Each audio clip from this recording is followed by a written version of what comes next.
সাহাবী বসা এক বৈঠকে, একটা বৈঠকে বসা।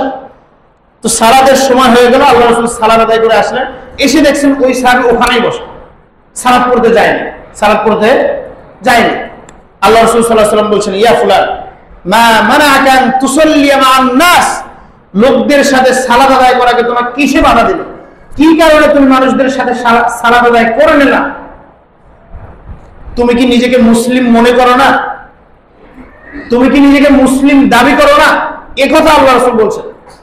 তাহলে এই হাদিস থেকে বোঝা যায় যে সালাত মুসলমান এবং কাফেরের মাঝে পার্থক্যকারী একটা বিষয়, পার্থক্যকারী একটা বিষয়। সালাত যারা পড়ে না, নামাজ যারা পড়ে না, তারা কেমন ইসলাম? সামাজিক প্রেক্ষাপটে পিতা সন্তানকে সালাতের কথা বলতে পারে না, পারে না। স্বামী স্ত্রীকে সালাতের কথা বলতে পারে না।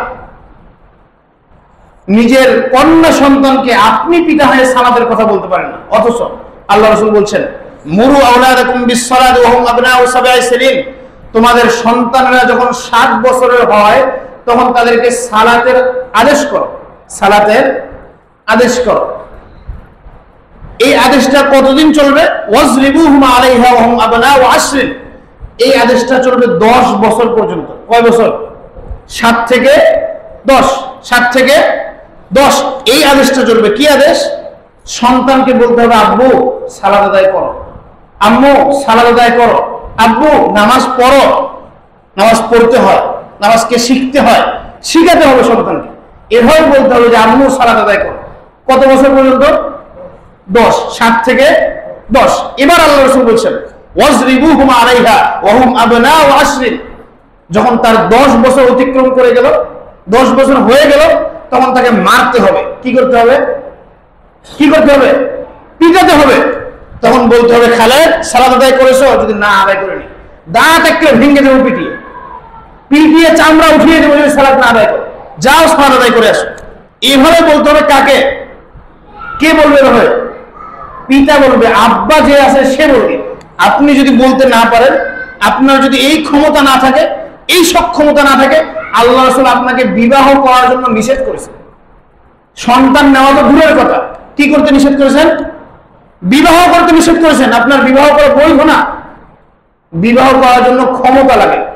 আব্দুল্লাহ বিন মাসউদ রাদিয়াল্লাহু তাআলা আনহু থেকে বর্ণিত, তিনি বলছেন, আল্লাহ রাসূল সাল্লাল্লাহু আলাইহি ওয়াসাল্লাম বলেছেন, ইয়া মা'শারাশ শাবাব মান ইসতাতাআ মিনকুমুল বাতা ফালইয়াতাযাওয়াজ, হে যুবকের দল, মান ইসতাতাআ মিনকুমুল বাতা, তোমাদের যাদের সক্ষমতা আছে, বাত আছে, ক্ষমতা আছে, তারা বিবাহ করো। ক্ষমতা কি? অর্থ উপার্জন করা, এটা একটা ক্ষমতা। শুধু এটা থাকলেই বিবাহ করতে হবে না। সন্তানকে কঠোরভাবে আদেশ দেওয়ার ক্ষমতা যদি আপনার না থাকে, আপনি বিবাহ করিয়েন। স্ত্রীকে ক্ষমতা যদি আপনার না থাকে, আপনাকে আল্লাহ রাসূল বিবাহ করতে নিষেধ করেছেন। বাত মানে হচ্ছে সক্ষমতা, ক্ষমতা। একজন বোবা মানুষ, ফকির, পাগল মানুষ, সে অর্থ উপার্জন করতে পারে না? কথা বলেন, পারে কিনা? কিন্তু সন্তানকে লালন করা, সন্তানকে কঠোর নির্দেশ দেওয়া, এই ক্ষমতা তার ভিতর নাই। স্ত্রীকে নিয়ন্ত্রণ করা, এই ক্ষমতা তার ভিতর নাই। তাহলে আল্লাহ রাসূল বলছেন আপনাকে বিবাহ নিষেধ, আপনার জন্য বিবাহ হারাম, আপনি বিবাহ করবেন না। যদি সন্তানকে এভাবে না বলতে পারেন, খালেদ সালাত আদায় করেছো? না আব্বু করিনি, যাও পিটিয়ে একটা চামড়া উঠিয়ে দিই, তুই সালাত না আদায়। পরিস্থিতি মনে রাখতে হবে, সন্তানকে লালন করার জন্য আপনি নিজের জীবনকে, পিতামাতা নিজের রক্তকে পানি করে দেয় না? কথা বলেন, দেয় কিনা? কিন্তু এই সন্তানে যদি আপনার জাহান্নামে যাওয়ার কারণ হয়ে দাঁড়ায়, তাহলে আপনার খসরত দুনিয়া ওয়াল আখিরাহ, দুনিয়াও শেষ, পরকালও শেষ। এবার আসেন, সালাত না পড়লে কেমন অবস্থা হবে? তাহলে আপনি বুঝতে পারবেন সন্তানকে কেন সালাতের জন্য পিটাতে হবে। স্ত্রীকে যদি সালাত না পড়ে, তাকেও পিটাতে হবে, কারণ সে হচ্ছে আপনার অধীনস্থ, সে হচ্ছে আপনার অধীনস্থ। আপনি যদি স্ত্রী সালাত না পড়ে, আপনি যদি তাকে অবকাশ দেন, সুযোগ দেন, তাহলে আপনি হচ্ছেন দায়ুস, আপনি আপনার জন্য জান্নাত হারাম। আল্লাহ রাসূল সাল্লাল্লাহু আলাইহি ওয়াসাল্লাম বলেছেন, জাবের রাদিয়াল্লাহু আনহু বর্ণিত, ইন্নার রাজুলা বাইনা শিরকি ওয়া বাইনাল কুফরি তারকুস সালাত, একজন মানুষ এবং শিরক এবং কুফরের মাঝে পার্থক্য হচ্ছে সালাত, নামাজ। রাসূল সাল্লাল্লাহু আলাইহি ওয়াসাল্লাম বলেছেন, আল আহদুল্লাযী বাইনানা ওয়া বাইনাহুমাস সালাত ফামান তারাকাহা ফাকাদ কাফারা, তাদের মাঝে এবং আমাদের মাঝে নির্ণয়কারী, পার্থক্যকারী বিষয় হচ্ছে নামাজ। পার্থক্যকারী বিষয় নামাজ।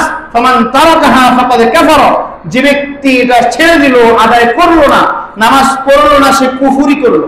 সে কি করলো? কুফরি করলো। এই হাদিসকে সামনে এনে ইমাম আহমদ বিন হাম্বল রাহিমাহুল্লাহ বলেছেন, যে ব্যক্তি সালাত আদায় করে না, ইমাম আহমদ বিন হাম্বল হাম্বলি মাযহাবের ইমাম, 164 হিজরিতে জন্ম, 241 হিজরিতে মৃত্যু, আজ থেকে প্রায় 1200 বছর আগে। তিনি বলেছেন যে যে ব্যক্তি সালাত আদায় করলো না, তার দুনিয়াতে বেঁচে থাকার কোনো অধিকার নেই। তাকে কুরবানিতে যেমন গরু জবাই করা হয় না, এভাবে জবাই করতে হবে, তাকে কুরবানি দিতে হবে তাকে। কারণ কি কারণে জবাই দিতে হবে? কারণ যে ব্যক্তি সালাত আদায় করে না, সে কুফরি করলো, সে কাফের। আর যে ব্যক্তি ইসলাম থেকে কুফরিতে গেল, মান বাদদালা দীনহু ফাকতুলুহু, আল্লাহ রাসূল বলেছেন যে দিন পরিবর্তন করলো, ধর্ম পরিবর্তন করলো, তাকে হত্যা করতে হবে। তাকে কি করতে হবে? হত্যা করতে হবে। ইমাম আবু হানিফা রাহিমাহুল্লাহ, হানাফি মাযহাবের বিখ্যাত ইমাম, 80 হিজরিতে জন্ম, 150 হিজরিতে মৃত্যু। তিনি বলছেন যে ব্যক্তি নামাজ আদায় করে না, তাকে জেলখানায় আটকাতে হবে। কোথায়? জেলখানায়। কতদিন? 3 দিন। কতদিন? 3 দিন জেলখানায় আটকে তাকে শাস্তি দিতে হবে, তাকে বুঝাতে হবে যে সালাত পড়তে হবে। আর যদি সে না বোঝে তাহলে তাকে হত্যা করতে হবে। যদি সালাত বুঝে যায় যে সালাত পড়তে হবে, তাহলে তাকে ছেড়ে দিতে হবে। এই হাদিসকে সামনে এনে এখন বর্তমান যারা বিদ্বান, বর্তমান যারা পৃথিবীতে গ্রেট মুফতি যাদেরকে বলা হয়, আমাদের বাংলাদেশের মুফতি শব্দে আমি কথা বলছি না, পৃথিবীতে যাদেরকে গ্রেট মুফতি বলা হয়, ইসলামিক স্কলার যাদেরকে বলা হয়, তারা বলছেন যদি স্বামী সালাত আদায় করে, স্ত্রী আদায় না করে, তাহলে তাদের মাঝে বিবাহ বিচ্ছেদ হয়ে যাবে। কি হয়ে যাবে? বিবাহ। কথা মনে বুঝতে পারেননি, কথা মনে আপনার কাছে কঠিন মনে হলো, হতেই পারে, স্বাভাবিক। তারা বলছেন যদি স্বামী সালাত আদায় করে, স্ত্রী আদায় করে না, তাহলে বিবাহ কি হবে? বিচ্ছেদ হবে। কোনো কোর্ট কাছারি লাগবে না, কোনো কাজই লাগবে না, কেউ লাগবে না। স্ত্রী সালাত আদায় করে, স্বামী আদায় করে না, বিবাহ বিচ্ছেদ হয়ে যাবে। তাহলে আপনি এবার বলেন যে আপনার সন্তান যে সালাত আদায় করে না, আল্লাহ রাসূল কেন তাকে পিটাতে বলল? আপনি কি বুঝতে পেরেছেন? আপনি মুসলমান, আপনার মুসলমান ঘরে কাফের সন্তান, বুঝতে পারেননি? আপনার স্ত্রীকে কেন সালাতের জন্য পিটাতে হবে, এটাকে আপনি বুঝতে পেরেছেন? যদি সালাত সে না আদায় করে, আপনার মাঝে বিবাহ বিচ্ছেদ হবে। কারণ আপনি সালাত আদায় করেন, আপনি মুসলিম, আর যে ব্যক্তি সালাত আদায় করে না, সে হচ্ছে কাফের। তাহলে আপনার স্ত্রী যদি না আদায় করে, সে কাফের হলে, তাহলে মুসলিম আর কাফের বিবাহ কি জায়েজ? কথা বলেন, জায়েজ? আমি কিন্তু ফতুয়া নিজের থেকে দিচ্ছি না, এই ফতুয়াগুলো দেওয়া হয়ে গেছে অলরেডি, দিয়ে দিছে সালাত যারা পড়ে না তাদের সম্পর্কে। আল্লাহ রাসূল সাল্লাল্লাহু আলাইহি ওয়াসাল্লামের সাথে একজন সাহাবী বসা, এক বৈঠকে, একটা বৈঠকে বসা। তো সালাতের সময় হয়ে গেল, আল্লাহ রাসূল সালাত আদায় করে আসলেন, এসে দেখছেন ওই সাহাবী ওখানেই বসা, সালাত পড়তে যায়নি, সালাত পড়তে যায়নি। আল্লাহ রাসূল সাল্লাল্লাহু আলাইহি ওয়াসাল্লাম বলছেন, ইয়া ফুলান মা মানাআকা আন তুসাল্লি মা'আন নাস, লোকদের সাথে সালাত আদায় করাকে তোমার কিসে বাধা দিল? কি কারণে তুমি মানুষদের সাথে সালাত আদায় করে নিলা? তুমি কি নিজেকে মুসলিম মনে করো না? তুমি কি নিজেকে মুসলিম দাবি করো না? একথা আল্লাহ রাসূল বলছেন। তাহলে এই হাদিস থেকে বোঝা যায় যে সালাত মুসলমান এবং কাফেরের মাঝে পার্থক্যকারী একটা বিষয়, পার্থক্যকারী একটা বিষয়। ঈমান নষ্ট হয়ে যাওয়ার জন্য সালাত না আদায় করলে সে ব্যক্তি কুফরিতে লিপ্ত হলো। এজন্য সালাতের গুরুত্ব সবচেয়ে বেশি। সালাতের গুরুত্ব, যত ইবাদতই করেন না কেন পৃথিবীতে, তার উপরে হচ্ছে সালাত, তার উপরে হচ্ছে সালাত। দাঁড়িয়ে সালাত আদায় করতে হয়, দাঁড়াতে পারেন না, বসে আদায় করেন। বসতে পারেন না, শুয়ে আদায় করেন। শুয়েও আদায় করতে পারেন না, ইশারা ইঙ্গিতে সালাত আদায় করতে নেই। উযু করে সালাত আদায় করতে হয় পবিত্র অবস্থায়। উযু করার জন্য পানি নেই, তায়াম্মুম করেন মাটি দিয়ে। তায়াম্মুম করার জন্য মাটিও নেই, তায়াম্মুম ছাড়াই বিনা ওযুতে সালাত আদায় করেন। সালাত আপনাকে আদায় করতে হবে যে কোনো অবস্থাতে। পোশাক পরে সালাত আদায় করতে হয়, সতর ঢেকে সালাত আদায় করতে হয়। সতর ঢাকার মতো কাপড় আপনার কাছে নেই, উলঙ্গ অবস্থায় আপনি আছেন, এই অবস্থায় সালাতের সময় এসে যদি কাপড়ের ব্যবস্থা না করতে পারেন, উলঙ্গ অবস্থায় আপনাকে সালাত আদায় করতে হবে, তারপরেও আপনাকে সালাত আদায় করতেই হবে। জিহাদের ময়দানে আছেন, জিহাদ করতে আছেন, জিহাদরত অবস্থায় শত্রু তাড়া দিচ্ছে, এরকম অবস্থায় যদি সালাতে রক্ত হয়ে যায়, সময় হয়ে যায়, এমন অবস্থাতেও আপনাকে সালাত আদায় করতে হবে।